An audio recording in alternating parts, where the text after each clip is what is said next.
मुंबईत सुरू असलेला मेक इन इंडिया सप्ताह महाराष्ट्रासाठी अत्यंत फलदायी ठरतोय, कारण मागील 3 दिवसातच महाराष्ट्रात तब्बल 6 लाख कोटींची गुंतवणूक आलेली आहे आणि या गुंतवणुकीतून महाराष्ट्रामध्ये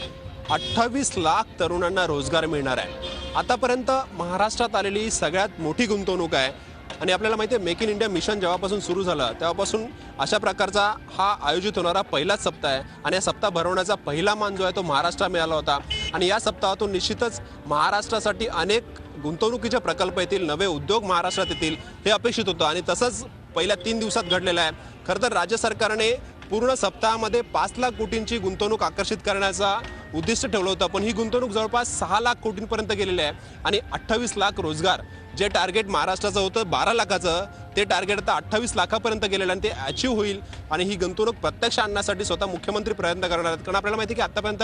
करार होतात, पण करार झाल्यानंतर ते प्रत्यक्षात जमिनीवर येत नाहीत, केवळ MOU आणि हे करार कागदावर राहतात, परंतु आता ते प्रत्यक्षात आणण्याचा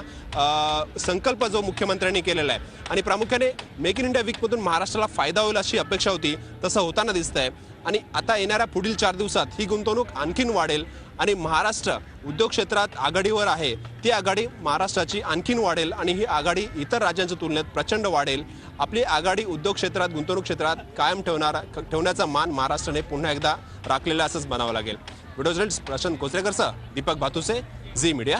मुंबई। झी 24 तास रहा एक पाऊल पुढे।